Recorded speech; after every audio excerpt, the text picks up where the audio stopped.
বাংলাদেশের মধ্যে থাকবেন, বাংলাদেশের মধ্যে আবার আপনি অস্ত্র ধারণ করবেন, আইনের বাইরে নিজস্বতার মধ্যে থাকবেন।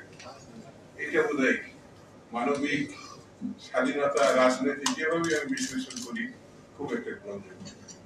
আমার পার্শ্ববর্তী দেশের সেভেন সিস্টার বলে কিছু ঘটনা, তারা বাংলাদেশের কাছে চায় এই বিষয়গুলো নিয়ে যেন আমরা চর্চা না করি।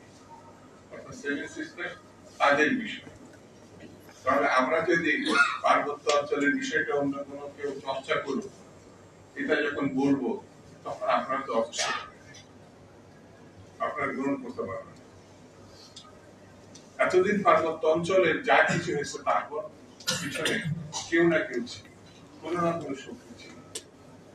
এটা যারা করেছে তারা জানে, আমরাও জানি, বিশ্ববাসীও জানে।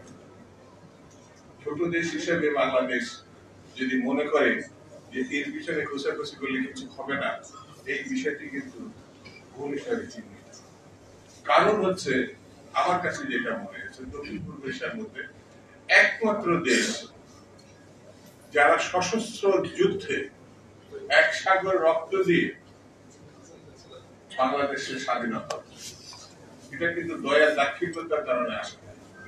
পাকিস্তানের বেলুচ, পাঠান, সিন্ধি, গোর্খা আর বড় বড় মানে মনে হয় একেবারে তারা বিশাল একটা মানব দেহের অধিকার, তারা কিন্তু যুদ্ধ করে স্বাধীনতা।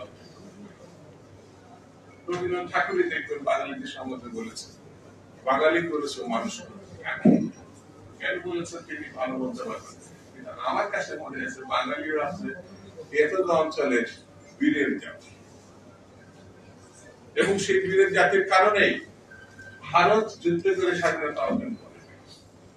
আলোচনা টেবিলে বসে তারা স্বাধীনতা অর্জন। কেউ যদি মনে করে এই বীরের জাতির কাছ থেকে তার 1 ইঞ্চি জমি জোর করে দখলে নেবে, এটি কখনো সম্ভব হবে না। কেন বলছি?